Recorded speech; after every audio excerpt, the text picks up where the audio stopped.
গেল হযরত ইমাম হুসাইন রাদিয়াল্লাহু তাআলা আনহুর কাছে কেউ সাহস করতেছে না আসার জন্য, কারণ এমন ভাবে কাফেরদেরকে কেটেছিলেন, সবাই ভয়ে ওই যুদ্ধের মাঠ থেকে পালাই গেছে। সুবহানাল্লাহ। কারণ ওনার ভিতরে যখন মওলা আলীর তাস মুবারক, মওলা আলী যখন ওই যুদ্ধের আবায়া মুবারক পড়লেন, যখন জুলফিকার হাতে নিলেন, যখন দুলদুলে সাওয়ার হলেন, দেখা গেল ওনার ভিতরে আল্লাহ তাআলার আমার প্রিয় নবী রহিম সাল্লাল্লাহু আলাইহি ওয়াসাল্লাম পক্ষ থেকে মওলা আলীর ওই শক্তি হযরত ইমাম হুসাইনের ভিতরে চলে আসলো। সুবহানাল্লাহ। আরে কাটতে কাফেররা বয়ে কেউ গাছের উপরে উঠে গেছে, কেউ ওই পাহাড়ে পর্বতের ভিতরে চলে গেছে, মাঠ একেবারে খালি হয়ে গেছে। সুবহানাল্লাহ।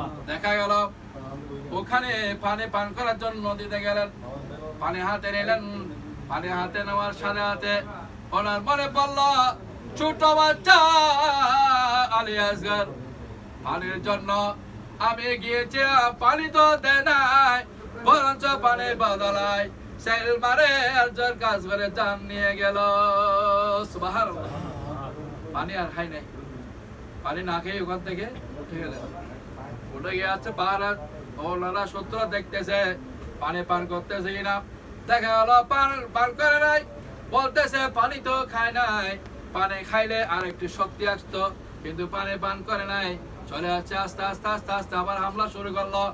আগে একজন হামলা করেছে, পরক্ষণে দেখা গেল চতুর্দিকে হামলা শুরু করলাম, তীর বলল মারতে ইমাম হুসাইনের গায়ে এমন ভাবে একটা তীর এসে লেগে গেল, আপনার এই সিনার মধ্যে।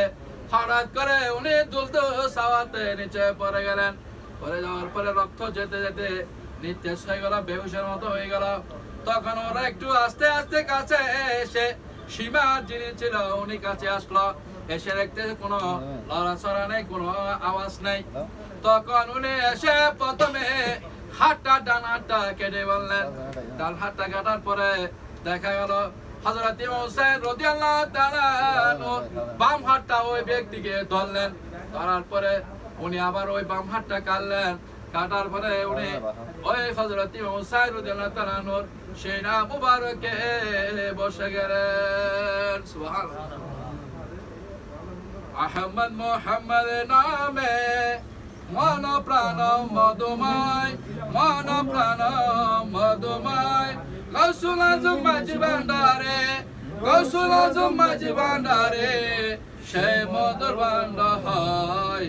আহমদ মুহাম্মদ নামে সালাতুন ইয়া রাসূলুল্লাহ আলাইকুম। হযরত ইমাম হুসাইন রাদিয়াল্লাহু আনহু সিনার মধ্যে উঠে বসে গেলেন, বসে ইমাম হুসাইন বলতেছে তোমার নাম কি? বলতেছে আমার নাম সীমা, আমার নাম। বলছে ঠিক আছে, তোমার হাতেও আজকে আমার কি হবে, জানটা যাবে, কারণ আমার নানা জান বলেছিল যে তোমাকে যিনি শহীদ করবে ওনার নাম কি হবে? সীমার হবে।